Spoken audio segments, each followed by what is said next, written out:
Hello, hello, hello. Good morning, good afternoon, wherever you are, wherever you are.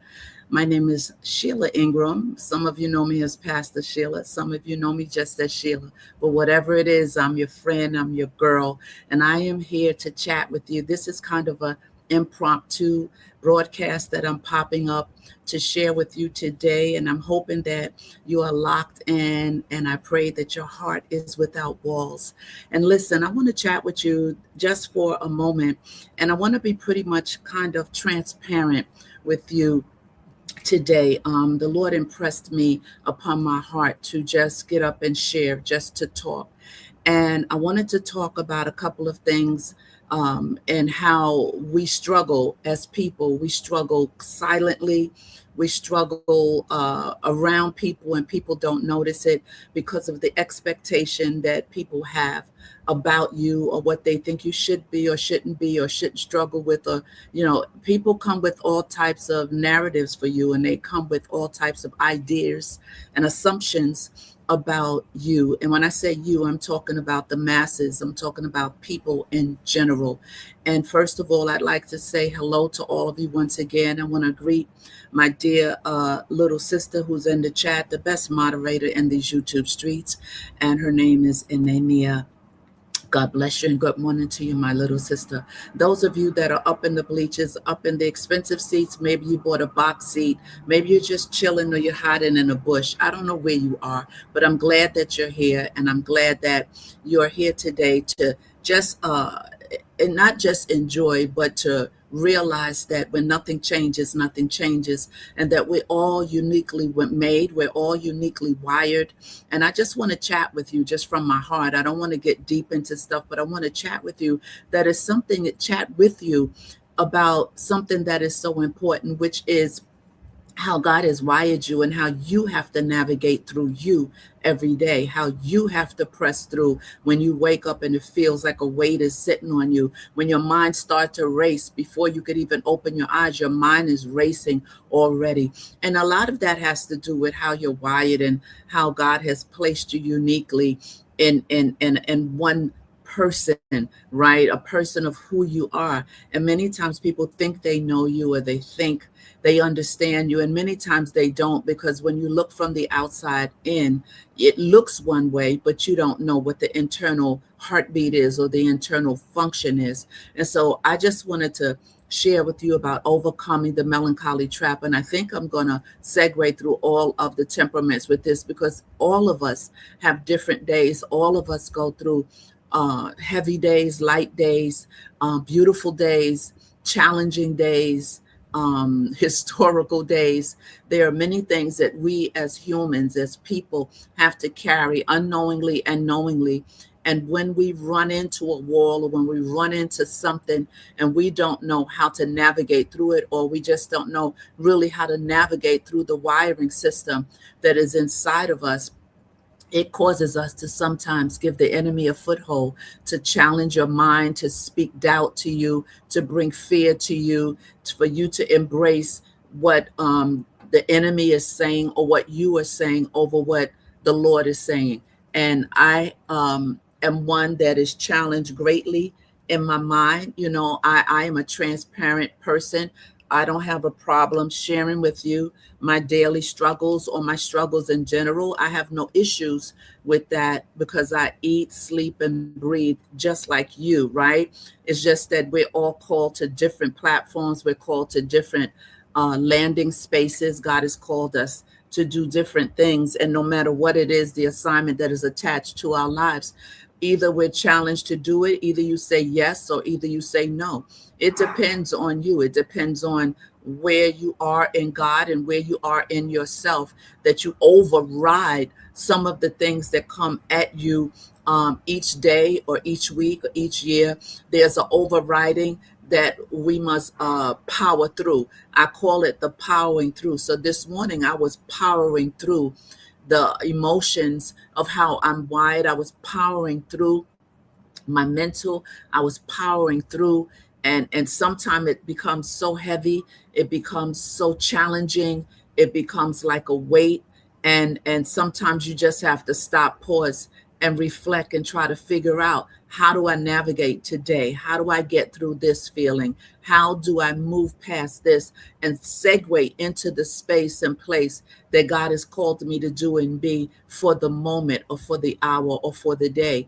And many times, because we are humans, no matter, I don't care how long you've been a believer, I don't care how long you've been saved, listen, you're still human. You still go through whatever you go through. The thing is, you may just get through more easier or better than the next person based on how you're wired. But no one can say that they don't go through mentally. No one can admit that they don't have challenges in their mental. No one can admit. And if you do, then, God bless you.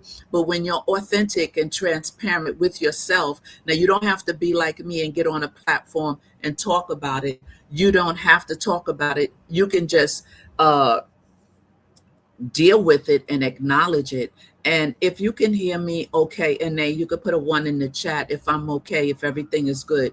And so when you wake up and you find things resting on you, when you find you resting on you, when you find you resting in your mind, and you're challenged with moving weights off of your heart, you're challenged with moving things out of your mind, you need to understand that a lot of it has to do with how the wiring system is in you and how God wired you. We all have a system. God has a system. The universe and how God designed this earth is a system. Everything is a system. And so with us as people, we are created, and God has placed a system in us, and he has placed these landmarks and places and spaces in us that we have to navigate through on our own sometimes. And sometimes, you're challenged when you wake up. Sometimes you're in the middle of the day, all hell can break through. Many times God is calling you to do something. Many times, thank you, Innate. Many times people, come into your space and challenge you, challenge your strength, challenge your emotions. And when you don't really be intact and on point with yourself, I should say, it's not an easy walk. It's not an easy walk. And again, every day is a different day. Every day you wake up. Some days you wake up, like I said, today, I had to power through. There's many days I have to power through because of how God wired me. And as long as I can bring that tape up, as long as I can stop, pause, and reflect and remember it when I feel what I'm feeling, that it's because of how my wiring system. And when the enemy comes along and tries to tap into the wiring system, right? He taps in and he tries to find those spaces that he can kind of edgeway in to cause you to have a heavy moment or to not be able to do the things that God has called you to do or what your assignment may be. You may work in corporate, you may work in the hospital, you may be a housewife, you may be a construction worker, you may be a teacher. Whatever it is that God has designed you and purposed you to do when you're walking out your purpose, you are still a human being. No matter how strong people expect you to be, no matter how right people expect you to be, you have to have the expectation within yourself to power through. And sometimes people's narratives definitely does not match really who you are. Many times we're so guilty of looking at people from the outside and thinking we know them, thinking we know what they're thinking because of what they managed to walk through or get through. No, it's deeper than that. The wiring system is such a deep dive inside of each of us. And many times we get challenged and the wiring system gets tangled up. And sometimes we get confused and sometimes we get tired. Sometimes we're like, done. I don't want to do this anymore. I don't want to go there anymore. I don't want to talk anymore. I just want to be alone, or I don't want to be around certain people anymore, because at a certain point in our lives, we need to have an influence and an infusing of positivity that is constantly drawing near to us, because sometimes we need that environment of encouragement. And sometimes people think, oh, Sheila, you don't need encouragement. You're good. You talk to people, you go here, you go there, you travel here. That has nothing to do with the person of who I am. And I've always mentioned to you that doing these broadcasts, being on YouTube, being on a stage singing or talking or teaching or whatever. That's what we do. That's what I do. That is not who I am. Who I am in the heart of who I am, many people don't know because people bypass that. They bypass the trueness of who you are because of the things you do or because of what you have, and sometimes it becomes so superficial, right? So that's why it's so important for us to be intact with ourselves, to be involved in ourselves, to know what is going on the inside. My glasses seem to be so foggy. And so today, I wanted to share with you. I was encouraged this morning by a sister friend of mine. She's a pastor, and she was doing a live on Facebook. And I tap into her live sometimes because, sometimes you just need to support other people. But in that supporting, God has a word for you. God has encouragement for you. That's why we should be able to receive from anyone. We should be able to receive from a child. God will send a word through anyone just to get you out of a space, to push you back into what your purpose, to push you back into the space and the place that he's trying to get you to. So what the title of this is when your mind speaks louder than God's voice, and your mind will shout louder sometimes than God's voice. Your mind will shout at you and and talk to you and try to push back down the very thing that God is calling you to do. And I wanted to share with you today about overcoming those voices that come louder than God, that speaks louder or tries to silence the voice of God, right? Because he wants to trap you off.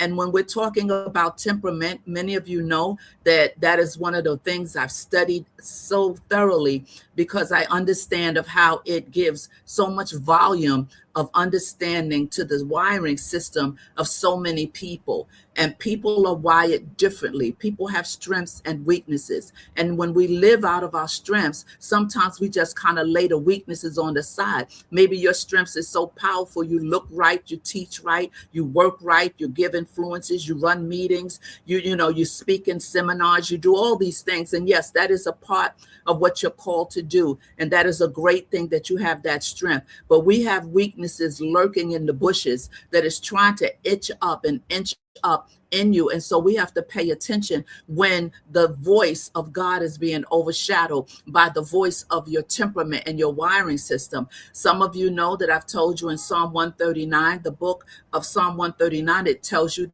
that you're beautifully, wonderfully made. It tells you that God wired you in your mother's womb. That's powerful in itself. The wiring system, he knitted you. That means there's a system inside of us. And so for me, I just wanted to share with you today. I wanted to just tell you, I struggled today. I struggled yesterday. And sometimes I have to okay, what's going on, Sheila? What's going on? And before I get into a deep dive, I have to kind of power myself out. I got to intentionally power myself out. And so I know that I am not the only one that that is challenged like this, because there's all of us with different temperaments. And today we're talking about how do you power through when you're a melancholy? How do you power through when the voice of your mind, your situation, your circumstances is trying to shut down the voice of God?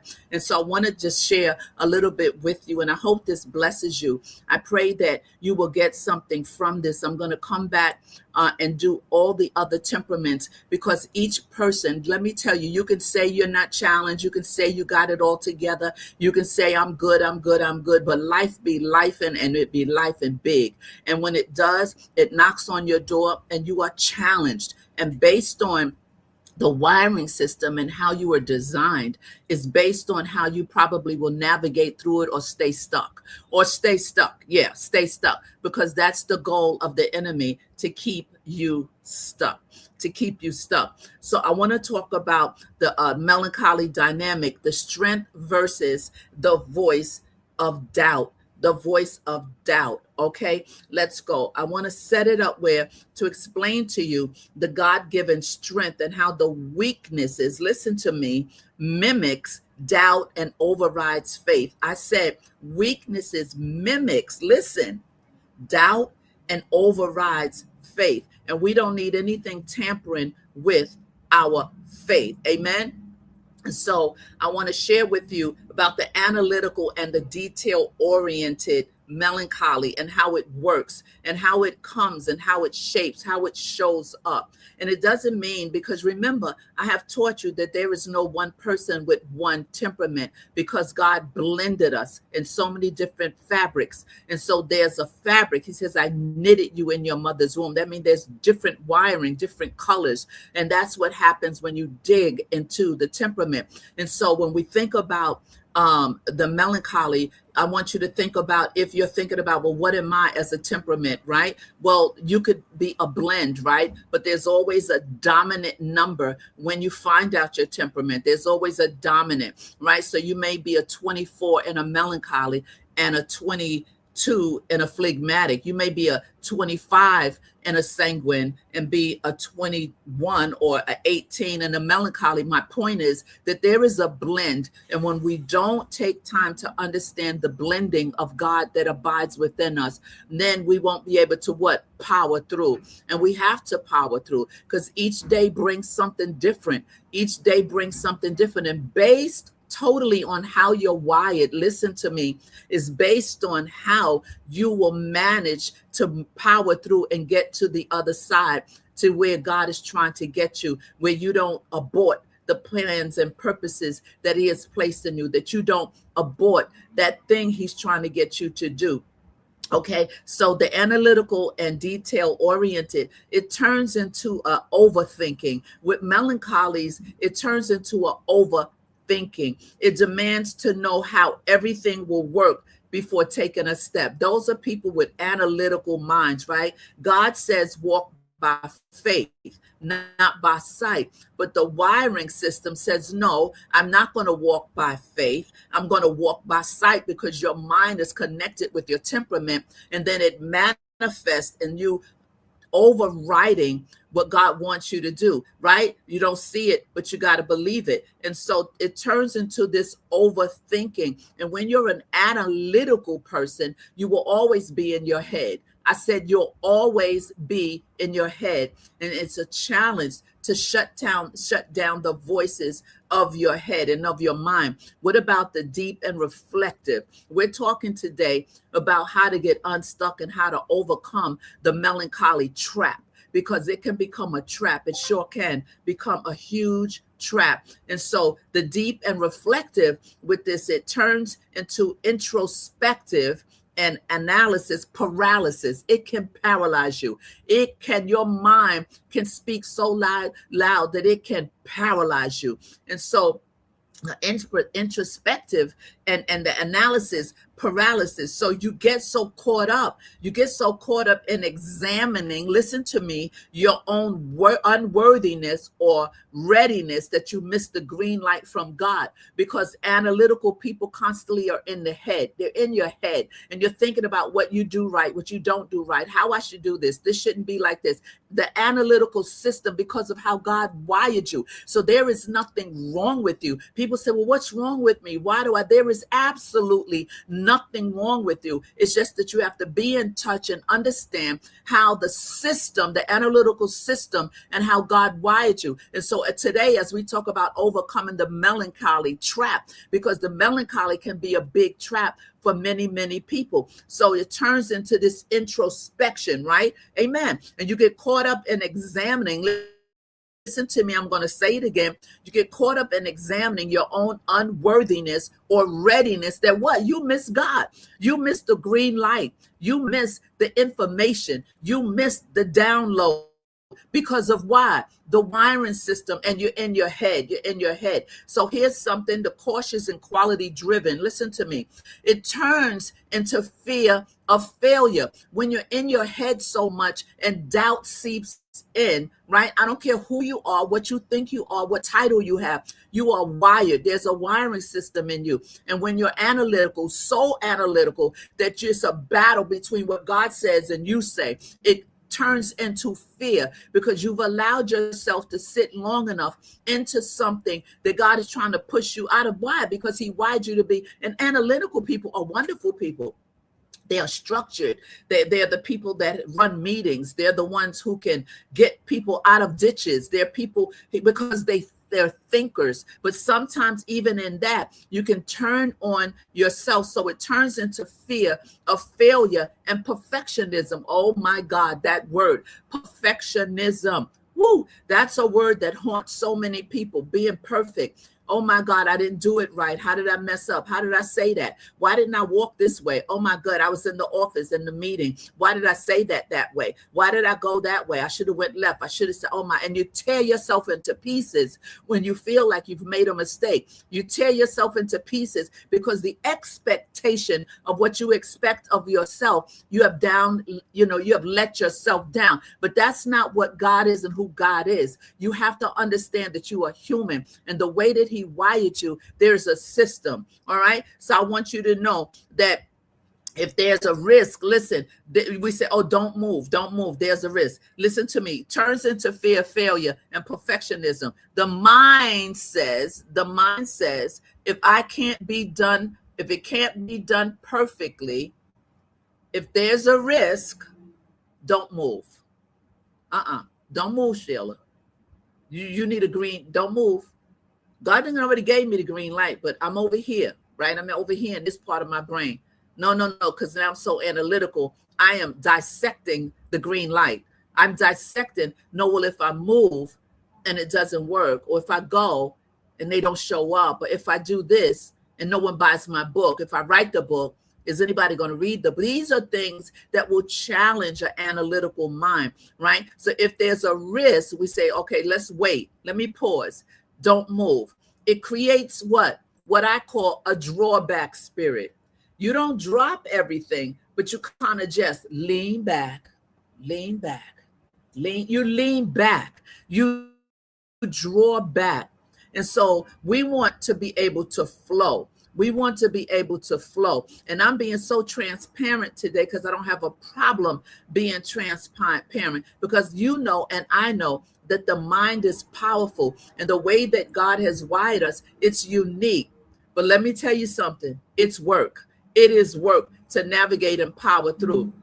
So we acknowledge that God wired us with our temperaments, but our minds are not meant to rule our spirit. Sheila, your mind is not meant to rule your spirit. Sheila, your mind is not meant to rule your spirit. People, your mind is not meant to rule your spirit.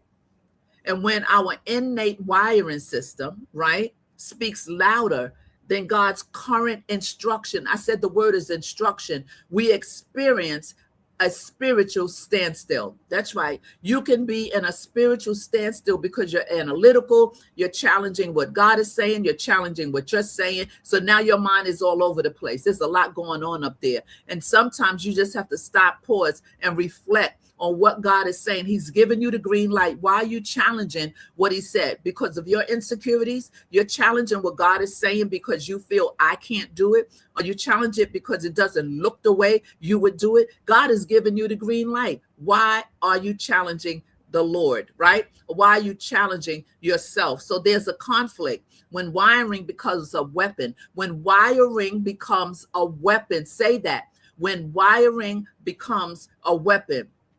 All right. So here it is that I'm going to share with you, and then I'm going to get out of your way.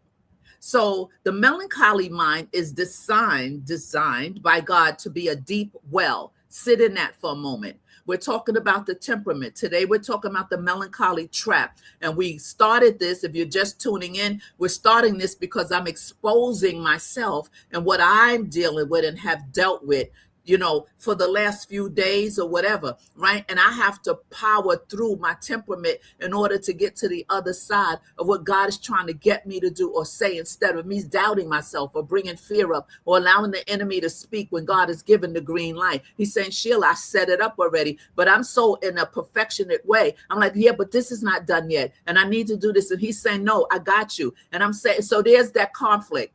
And so the mind of a melancholy melancholy is like a deep, deep well, a planner, a visionary. And sometimes melancholies do not know how to turn their mind off. They do not know because it's an analytical powering system. And God is trying to say, hello, I'm over here. Listen, hello. And your mind, because you got it, you're moving. You're a thinker, you're a planner. And then what happens is it becomes a standstill because you miss God. You miss the green light because of what? The fear of losing, the fear of not being perfect. And we have to learn about ourselves. We have to understand and how to power through even in our own self. We talk about the strengths and the weaknesses, right? The strengths and the weaknesses. So I want you to know that because it is so highly analytical, the melancholy mind is so highly, I said highly analytical. It tries to solve, listen, supernatural problems with natural logic. Okay, let me stop and pause. Oh my. Did you hear me? My Lord. I just said to you about the melancholy. It's so highly analytical. It tries to solve supernatural problems with natural logic. This is so important. Those of you may be sitting out there saying, oh my God, that sounds like me. Oh my God, that's why I'm the way. That's why I go through what I go through. It's my temperament speaking and yelling, and I don't understand my wiring system. There's nothing wrong with me. It's nothing wrong with me. I'm telling you, there is nothing wrong with you. You just have to understand how your wiring system. So what the key point is here is that doubt isn't always a lack of faith. I want to let you point that out. That doubt is not always the lack of faith for a melancholy. All right? It is not. Doubt is just the mind trying to override the spirit. Listen, because it can't figure out the math of what God is doing. Woo, woo, woo, woo, woo, woo, woo, woo. Did you hear me? Did you hear me?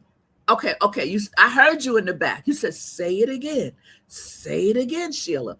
I said, doubt isn't always the lack of faith. We're talking about the melancholy, the analytical mind of a person who has a melancholy trait, right? You may be a melancholy, sanguine, phlegmatic. You got 3 going on, but the melancholy may be the top one. It may be the one that is the overriding factor in your temperament. And so doubt isn't always a lack of faith. Sometimes for melancholy, doubt is just the mind trying to override the spirit because it can't. Here we go with the analytical, right? It can't figure out the math of what God is doing. So that's the challenge that a melancholy has in the temperament, or those of us, or those of you who do have melancholy as a dominant factor in your makeup of your temperament. You're challenged to deal with these types of things. Oh my God, that is so, so powerful. Oh my God. And what about the drawback spirit and shutting down the mind? What about that, Sheila? Okay, let's address it. Let's address the drawback feeling, right? I told you I've been challenged lately. And this is not anything new for me because I've been a melancholy since I came out the womb, right? And even as babies' behaviors, when they're in a crib, you can have a melancholy child and have a sanguine baby, a sister and a brother, and the melancholy's behavior is going to be that baby's going to respond totally differently from the sanguine's behavior, right? 2 children in the same house, right? But because they're wired differently, the melancholy will probably be off on the side playing by themselves. The sanguine child will probably be wanting to go outside to play with kids and people. Melancholies don't need people. They love people, but they don't need people. Sanguines need people and love people. That's why you have to be so careful that you don't violate yourself and you don't allow people to come into your life and violate you. So let's get back to the drawback feeling. The melancholy will pull back into their head Analyzing the risk. Okay, let me think about the risk before I do it. Let me think about the risk before I cross the street. Let me think about the risk before I put my money over here. Let me think, and it's good. That's why it's not always a bad thing, right? It's not always a bad thing. But until fear paralyzes them, because melancholies can be paralyzed. That's why the name of this is Overcoming the Melancholy Trap.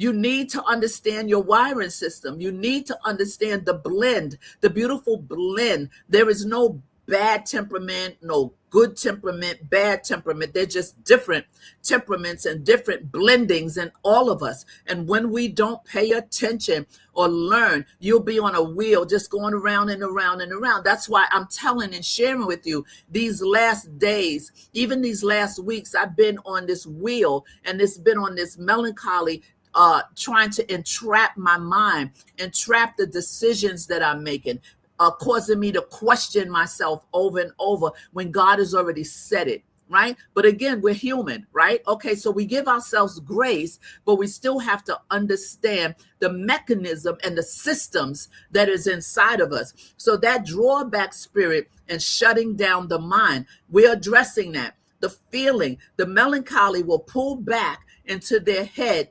analyzing the risk until, say until, I heard you, until fear paralyzes them. Oh, yeah. That's why I say you can't judge a book by its cover. You can't say you know certain people because you've been around them and you've been their friend. If you haven't cared enough to understand the people you're around, and if you haven't cared enough to understand when something is going on with a person that you're around all the time, something's wrong with that. That means you have a superficial relationship. That means you're not loving the person enough to understand just because they have degrees and have great titles and have great jobs and do great things, that they don't feel like the average person who just does ordinary normal things. There's no good or bad, no high or low. But when you don't understand people that you're around, you miss. That's why sometimes you miss God, even in friendships where a friend needs you, but you're saying, nah, I don't want to say anything because she taught me, and she's older than me, and no. You got to be able to look deep and just notice different signs, really red flags, green flags, and people that God has placed you in. Many times people that have deleted themselves were around people. Many times people who deleted themselves were around family, were around co-workers, right? And I'm not saying you're supposed to have this magnifying glass looking in a person, but when you love and when you care, there should be signs when a person that used to talk a lot doesn't, when a person used to sit with a group find themselves isolated, when a person that you spoke to every day, now you're speaking once a month, things like that, where we don't check in on people, and all the time the temperament and how the wiring system is in them have shut them down, have paralyzed them, and they stopped learning or didn't know how to navigate through. I hope this is helping somebody. So let me get through with this because it's helping me. It takes a lot to override the mind. It takes so much to override the mind. It does. It really, really does. It requires an intentional, on purpose. I said intentional, on purpose act that you have to do within yourself. Power through it. Power through it. Get through it. If God says, watch this or call this person, they may have the key to unlock that moment that you're going through.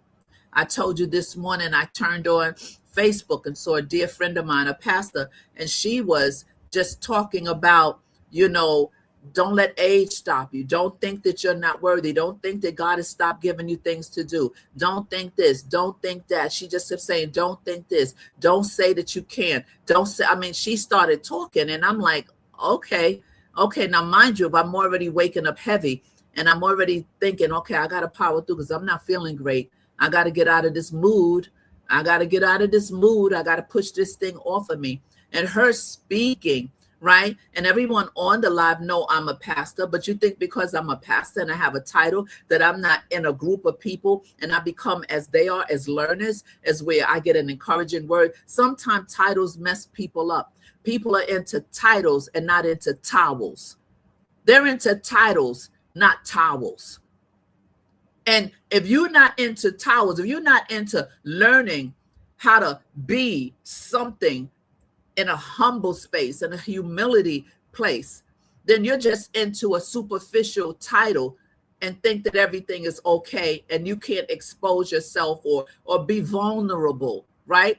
And so I want you to know that it requires an intentional, sometimes painful effort to arrest your thoughts, to arrest your thoughts, to arrest your thoughts.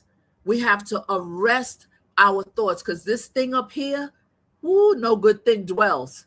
No good thing dwells, because this is the place the enemy wants to shout, talk, and cause to trip you up, to entrap you. Because if you give him access and you think long enough up here about something that is not pleasant, if you think long enough up here about mistakes that you've made, if you think longer up here about what you didn't do right, if you allow that to camp out in your mind, it will segue down into your heart. It will segue down into your emotions, and then your behavior will follow suit. And that's why you have to dispute it with the word of God. You have to power through it before you get to that point where you've accepted the total emotion. You have to short wire it, short circuit it. We are all human. I don't care what title you have. I don't care where you sit. I don't care. You could be in the White House. You could be in a valley. You could be in the high place. God said that he's going to make the crooked places straight.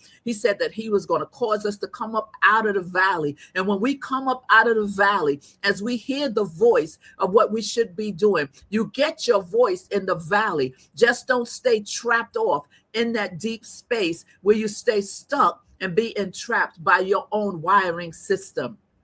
Oh my God.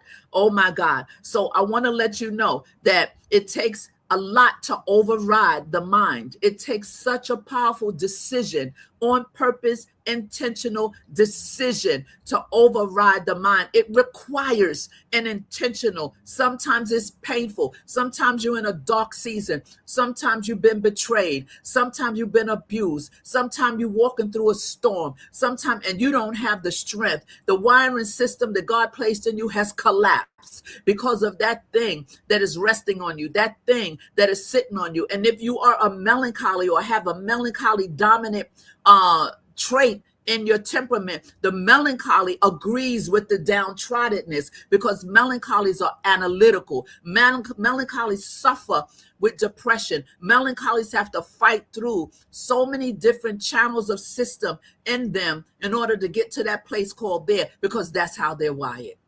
And I talked about the strengths and the weaknesses, and that's one of the weaknesses. And we have to power through. You have to power through. Amen. All right. So let me end this by saying the victory, the melancholy victory, and how to override the mind. Let me tell you, override it, my sisters and my brothers. Override it. Practical, spiritual keys to shift right now out of your head and into the spirit. Number one, I want you to trade the blueprint for the step. Listen to me.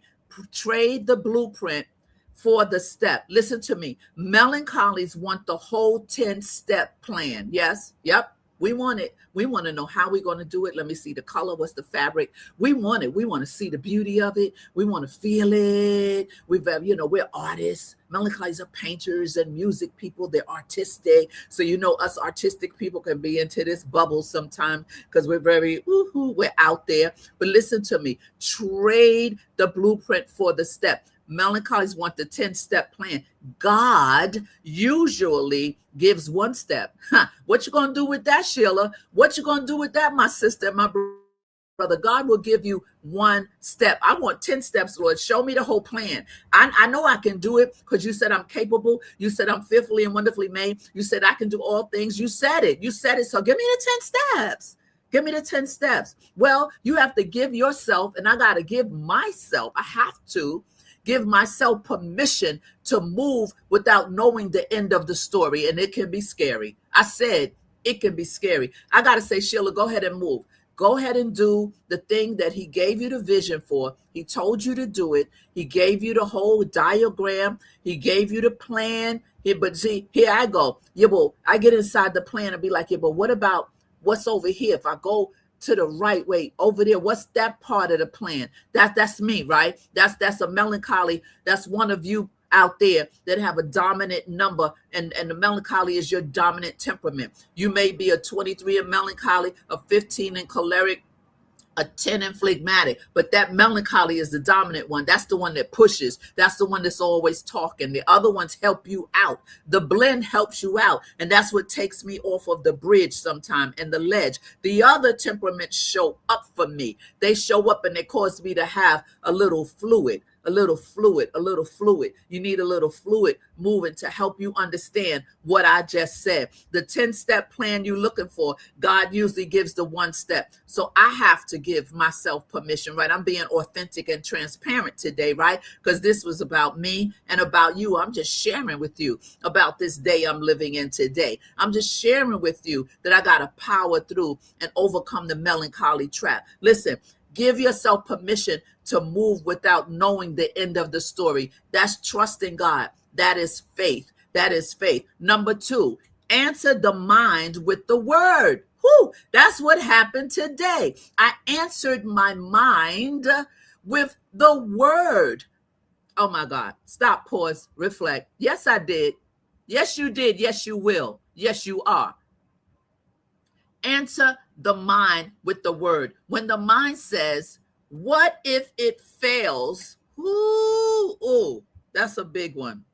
What if it fails, God? What am I gonna do?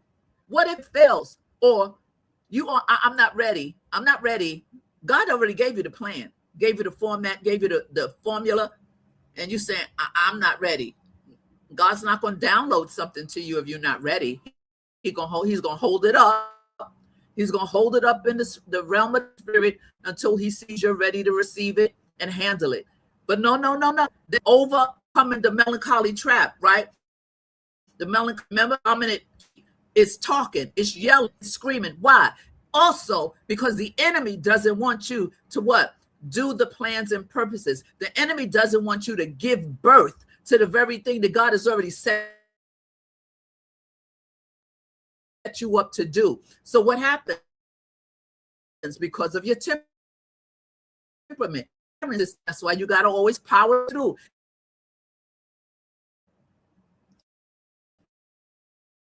I think I froze for a moment. Aren't ready. Talk back to your temperament. I talked back this morning. I talked back with the word. I moved me out of the way and I talked back. I talked back. Yes, I did. So when you talk back, this is number 2, answering the mind with the word. You have to talk back to your temperament. You cannot, listen to me, you cannot fight a thought with a thought. All right, sit in it. Sit in it. You cannot fight a thought with a thought. You have to fight it with a spoken word. With a spoken word. Not in your spirit. You got to speak it out. Because remember, the battle is within. So you can't have the conversation on the inside with you. You got to speak it out, right? You got to speak it out, because this is when your mind speaks louder than God's voice, right? So we have to shut down the mind of the voice of the mind, right? So if you do that, you got to speak it out. Number 3, the command to stand still or go forward.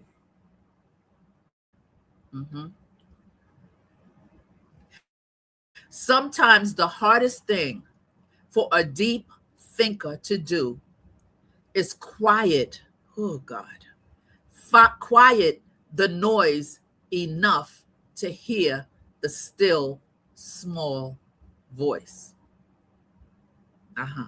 And so for some of you out there that always hear me say I'm a worshiper, the worshiper, I get my breakthrough through worship. I be on my face. I'm a bona fide worshiper. I want to go into the inner courts. I want to go to the Holy of Holies. It's because of how I'm wired. It's because the intimacy that I have internally, I need to connect with the intimacy of the Father. Mm, mm. You must connect with the intimacy of the Father. And so many times I'll say, that still small voice, that still small voice, that still small voice. That's what you want to hear. And as I finish this up, remember just to stand still and go forward.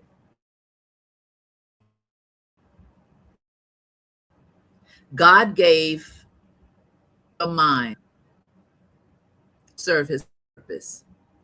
I gave my mind to serve his purpose. Mm-hmm.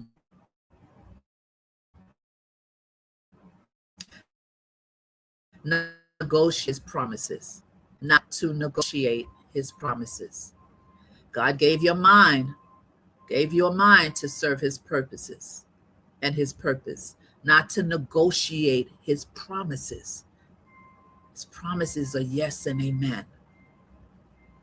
And when your temperament says draw back, lean back, lean back.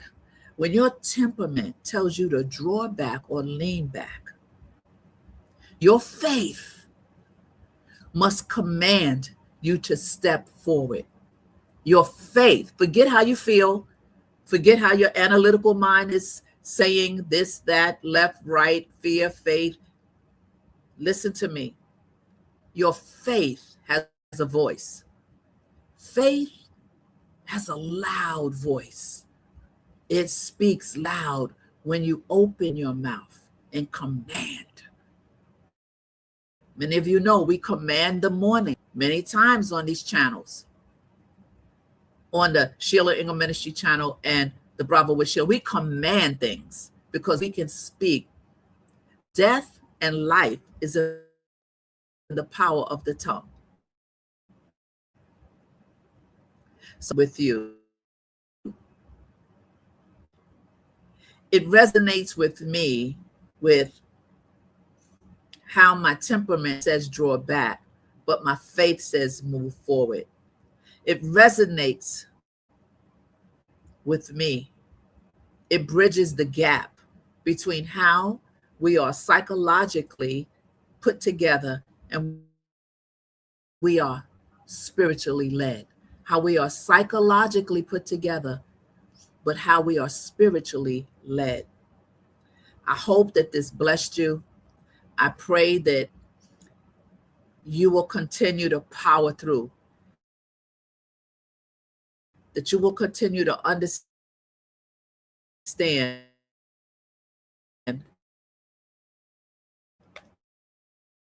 the wiring system.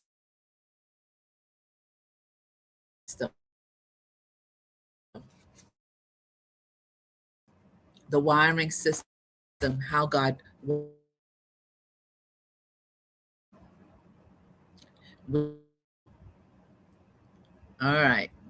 I was spinning and freezing and spinning and freezing. But we got, there we are again. It's not a good day in this house with the Wi-Fi. I want you to think about picking up The Faded Stain. It's my memoir. Go ahead and pick it up on Amazon. Pick it up on Ingram Spark. Pick it up. This book is, it's a lot of truth in this book. All truth. It's the memoir, The Faded Stain. And as you can see, the background says Heart Without Walls. And that's the movement that I am on now. The Lord has downloaded Hearts Without Walls. We must break down the walls and break down the bars that hold us captive in our hearts. So, anyway, I want to say thank you so much for being here. Remember, when nothing changes, nothing changes. God bless you. I'll see you again. Ciao. Take care. Bye bye.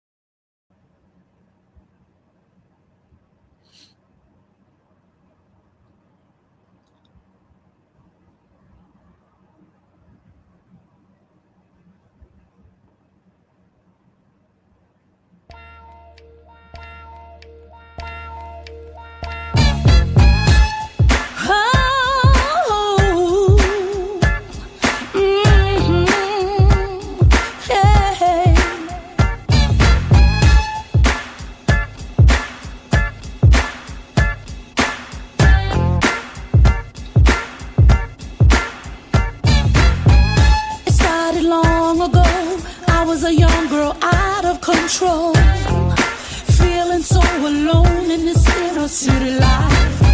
Murder creeped in, left me with 2 babies. Hey, my husband died in a street fight. Keep it moving, keep it moving. Don't stop, don't stop, don't stop. Keep it moving, keep it moving.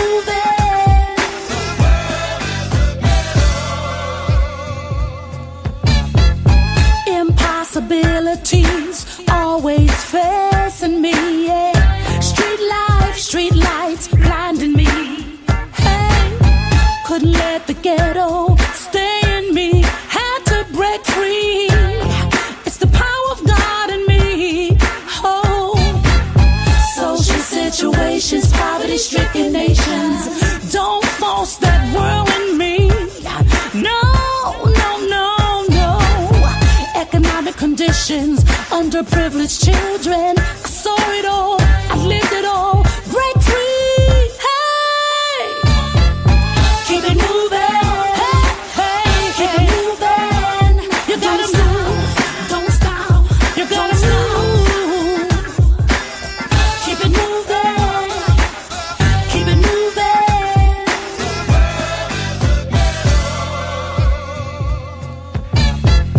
Street corners filled with undisclosed dealings. Hustlers, pimps, girls, and boys with no vision.